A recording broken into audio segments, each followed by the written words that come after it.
Bonjour à tous, c'est Marie. Aujourd'hui, j'avais envie de vous partager une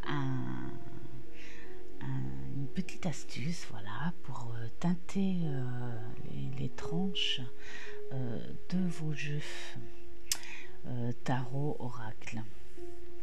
En fait, plusieurs d'entre vous m'en ont fait la demande pour une petite démonstration. Donc, je vais d'abord vous présenter le pourquoi du comment. En fait, le pourquoi du comment, ça commence avec mon plus vieil oracle, mon vieux compagnon qui travaille encore avec moi aujourd'hui, mais ce petit bouchon, il a plus de 20 ans. Voilà. Et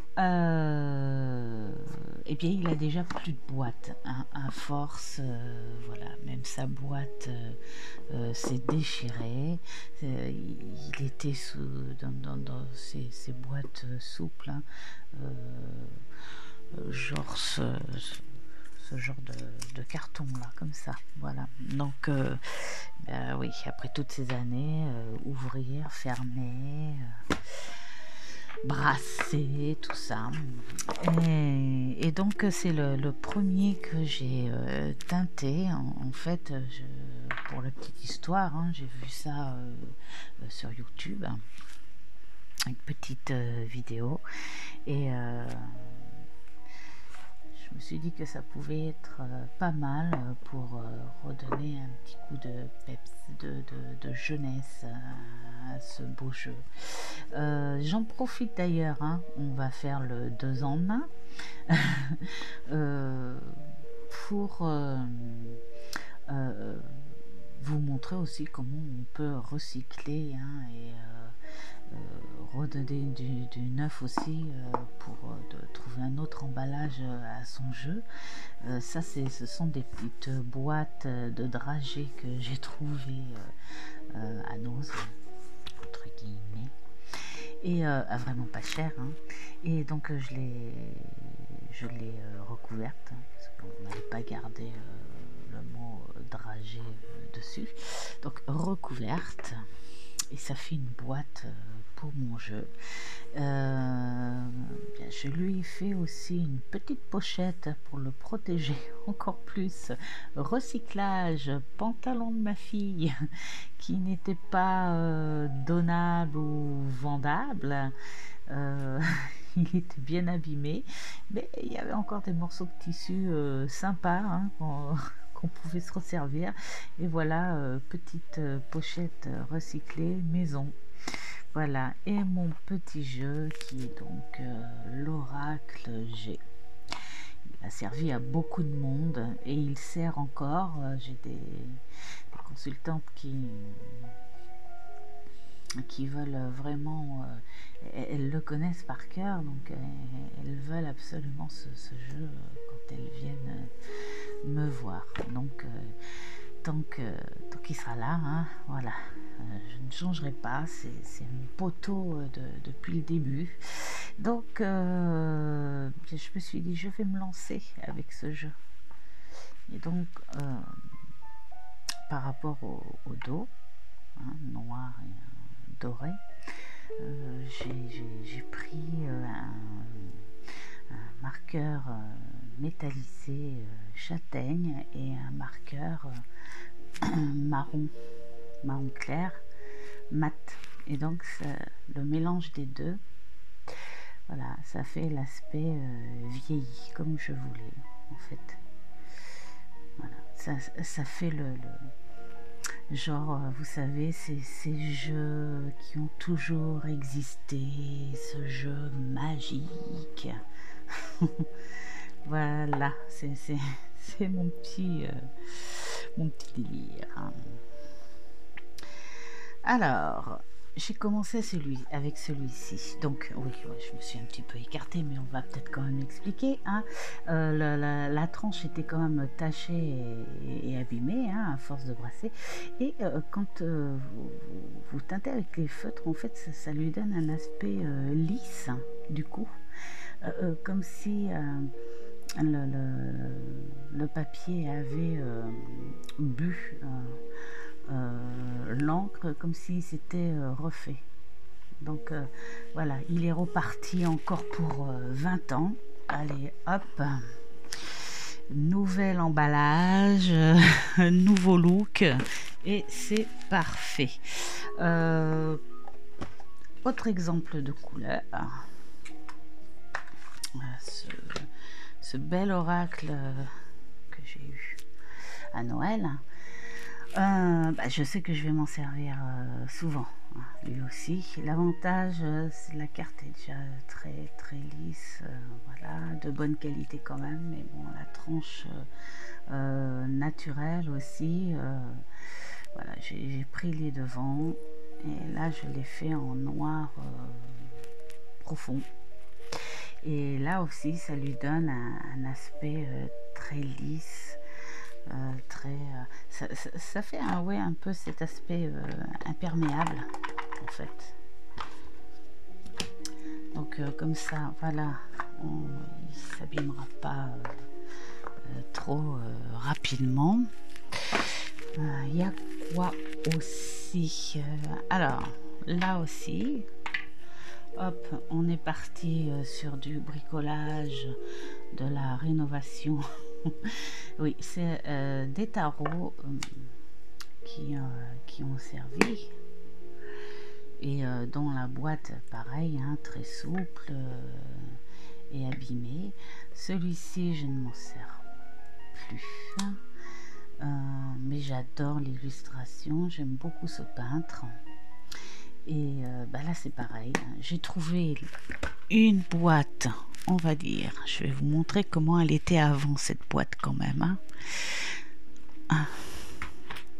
Après c'est une question de bricolage. Voilà la boîte.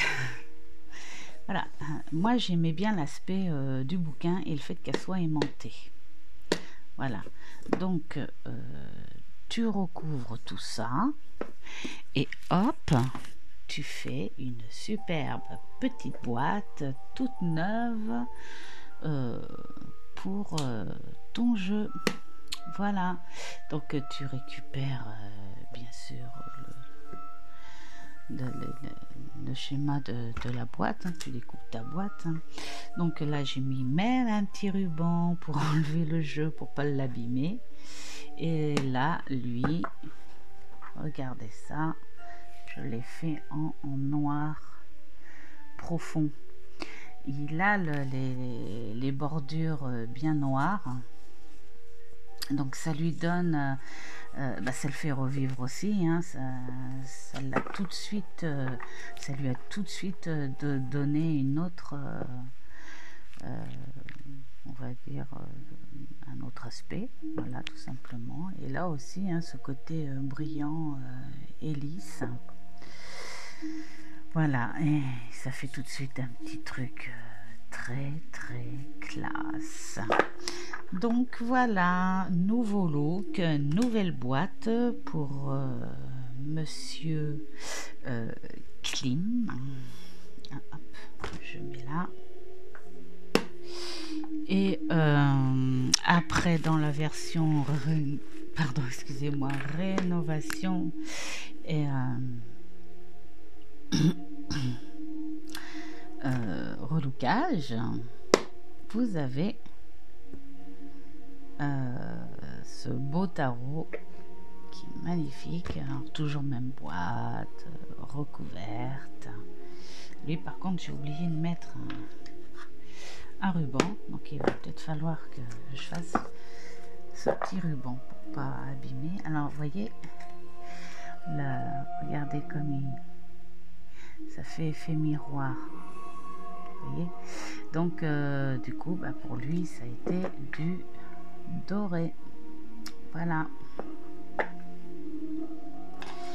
Et Monsieur Elzar, et c'est pareil, il est relooké et dans une autre boîte.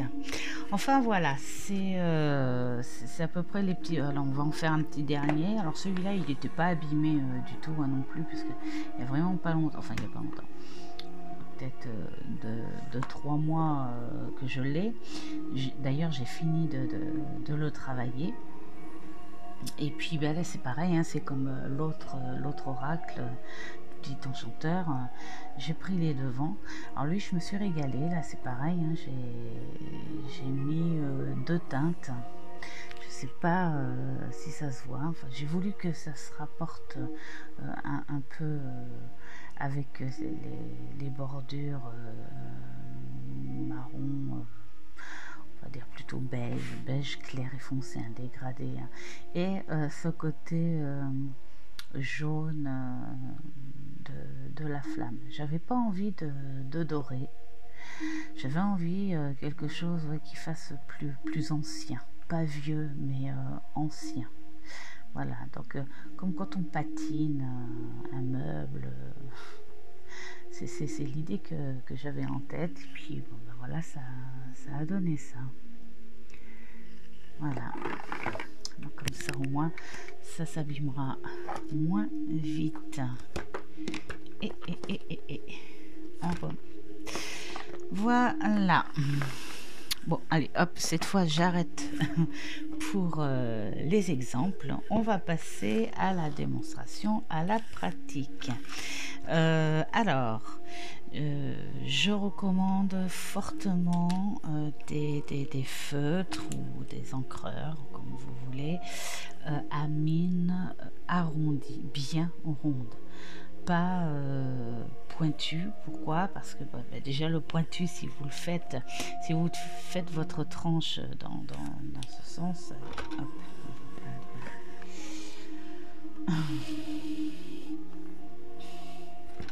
je vais vous montrer en même temps comme ça. Voilà, en ce moment je suis en train de travailler sur un petit tarot. Je dis petit parce que c'est vraiment le tarot miniature.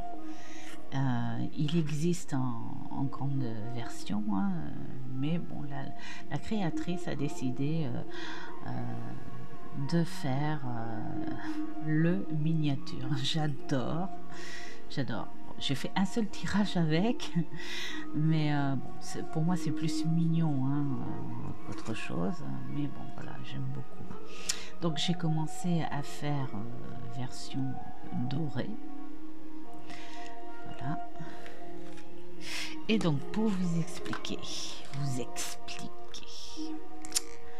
la prononciation c'est pas top, hein. Quand je vous dis pour la mine plutôt ronde, quand vous faites ça, vous voyez, hop, si c'était une mine pointue, ça aurait tendance à partir. Voilà, donc il faut vraiment une mine ronde et pas fine, pas un rond fin comme un feutre traditionnel. Il faut vraiment quelque chose de bombé, oui, si je peux dire ça comme ça. Voilà. Alors là, je parle encore des feutres. En feutre, donc pour le doré, là j'ai été dans une boutique création, hein, papeterie création, tout ça. Pour celui-ci, pour faire un noir profond, c'est le mieux, enfin c'est ce que j'ai trouvé moi de mieux, hein. Maintenant après peut-être que vous avez d'autres idées. Le marqueur permanent, toujours mine bien ronde. Pour vous amuser à faire des dégradés, vous avez aussi ce genre de marqueur qui fait un dégradé quand vous écrivez avec. Donc après sur les tranches de vos jeux, le dégradé se fait tout seul. Vous pouvez faire toutes les couleurs que vous voulez, hein, finalement, hein. C'est en fonction de ce que vous aimez par rapport à vos cartes. Et un qui est pratique, le feutre, le marqueur alcool, avec la mine, si j'y arrive, plate. Voilà. Est-ce que vous y voyez Alors, la mine plate comme ça, elle est même beaucoup mieux que la mine ronde bombée, parce que elle, au moins, vous risquez rien. Vous faites votre trait comme ça d'un seul trait, voilà, et vous ne risquez pas de déraper. D'ailleurs, on va faire une petite démonstration aussi. Donc ça, c'est pour le choix des accessoires, hein. Ouais, on peut dire que c'est comme ça, le choix des feutres. Enfin, on est plus sur le marqueur que le feutre quand même, hein. Pour le marqueur doré, alors c'est des mines qui s'enfoncent pour recharger, donc c'est assez liquide. Donc, quand vous faites vos cartes comme ça, prenez bien le dos de la carte face à vous, comme ça, si ça déborde, parce que quand vous tracez votre trait, évidemment le marqueur a tendance à pencher vers vous, hein, ce qui est un petit peu logique. Donc préférez plutôt le dos de la carte face à vous, comme ça, si ça déborde un petit peu, mieux vaut que ça déborde, enfin c'est pas à souhaiter, mais bon, mieux vaut que ça déborde sur le dos de la carte que sur l'illustration. Alors là, je viens de faire un exemple, je ne sais pas si vous voyez, mais je fais exprès de partir un peu plus sur le dos de la carte pour laisser une fantaisie un peu dorée. Je ne sais pas si vous le voyez bien, pour laisser une petite fantaisie dorée, hein. Ça, c'est mon petit truc en plus, hein. Enfin, mon petit truc en plus. Là, je vais vous dire la vérité, en fait. C'est un dos foncé. Et la première carte que j'ai faite, il y avait trop de liquide doré dans la mine. Et quand j'ai fait ça, ça avait laissé du doré voilà, sur le bord. Et puis finalement, dans ma bêtise, c'est devenu un truc plutôt sympa. Alors maintenant, je le fais exprès pour que ce soit partout pareil.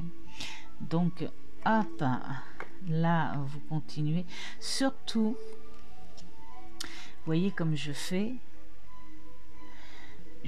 d'un coup sec. Alors, faut pas faire trop vite non plus, parce que quand on fait trop vite, il y a des marqueurs qui marquent mal. Faut pas faire trop. Faut laisser le temps quand même à l'encre de faire son boulot. Hop. Et comme c'est assez liquide, surtout étalez vos cartes les unes à côté des autres comme ça. Donc si vous avez un tarot de 78 lames, et ben prévoyez une belle table. Ou alors non, vous faites comme moi, ce que je fais une ligne, deux lignes, je continue, et après quand je suis à la troisième ligne, hop, je ramasse les deux premières lignes, comme ça le temps que je travaille, les autres ont le temps de sécher, comme ça voilà. J'ai fait la mauvaise expérience, si je vous le dis, hein, c'est parce que j'ai fait la mauvaise expérience. Si vous faites vos bordures et que vous mettez vos cartes les unes sur les autres comme ça, et bien voilà ce qui peut arriver. Ça ou ça. Voilà. Bon, alors, j'ai envie de dire, hein, c'est pas très grave, mais bon, c'est pas top non plus, quoi, hein. Surtout que c'est un petit jeu qui est tout mignon, tout neuf. Donc, voilà. Mais bon, c'est une leçon à apprendre. La preuve, regardez, rien que d'avoir fait la bourde, eh bien, au moins, je peux vous mettre... vous donner les petits conseils. Et donc pour le feutre à mine plate que je préfère, hop. Alors là, nous sommes sur un oracle, donc tranche naturelle, et un oracle dans les tons pastel. Là, la tranche, elle est très très blanche. Et comme j'adore cet oracle, je sais que je vais travailler avec. Et je sais que la tranche va pas rester si blanche que ça. Donc, je vais... Hop, la teinter avec cette couleur-là que je trouve en accord avec le truc. D'ailleurs, j'ai commencé pour une... J'avais commencé pour une et hop, elle est là. C'est bien, il faut le voir. Alors, côté plat. Et là, l'avantage du côté plat, c'est que vous pouvez commencer votre arrondi comme ça. Et hop, voilà. Alors,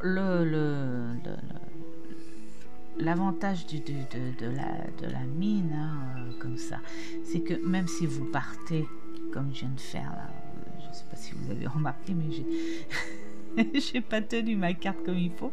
Du coup, ça m'a fait déraper. Et ben, ça n'a pas touché du tout la face ou le dos. Voilà, ça c'est l'avantage de la mine plate. Hop. Hop. Alors, et aussi l'avantage du feutre alcool ou du feutre permanent, c'est que vous n'avez pas besoin d'étaler vos cartes. Hein. Là, vous pouvez... Alors, vous les collez pas, vous les tassez pas. Hein. Vous pouvez les empiler juste comme ça. Ça ne déborde pas, ça bave pas. Parce qu'ils ont un effet éponge. Le permanent... Waouh, ça c'est bien dit comme ça au moins. Le permanent, lui, sèche quasi instantanément. Et l'alcool, il est pompé aussitôt. En fait, il est épongé. Voilà, il est épongé aussitôt. Donc, ce qui fait que ça le fait sécher très rapidement. Voilà. Hop, et là, je me suis un petit peu... Vous voyez, bah, ça c'est l'exemple. Quand on va trop vite, le feutre, vous voyez, comme là, hop, oh, mon mari, c'est pas bien pour un exemple en plus. Voilà, faut pas aller trop vite. Faut prendre votre temps. Alors, quand vous avez un oracle celui-là, il a combien? Il doit avoir une cinquantaine. 50 cartes. Donc ça va. Hein. Après, bon, faut prendre... Moi, j'aime bien le faire comme ça. Le soir, tranquillement...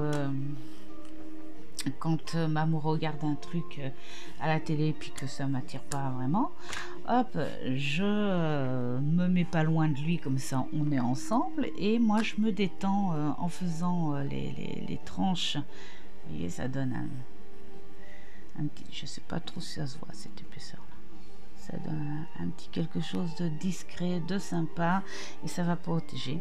Donc je disais, je me mets dans mon petit coin sur la table de la salle à manger, et puis voilà, ça fait quelque part une petite aussi méditation. Voilà, ça peut être sympa. Je crois que j'en ai assez dit sur la couleur des tranches. Alors, si ça vous a plu, c'est cool. Hein. Et puis, bien, mettez-vous à vos crayons, hein, et habillez vos beaux jeux, restaurez-les, entretenez-les. Voilà, c'est vos supports, c'est important. Et voilà, sur ce, je vous dis à très bientôt pour un autre partage. Hein.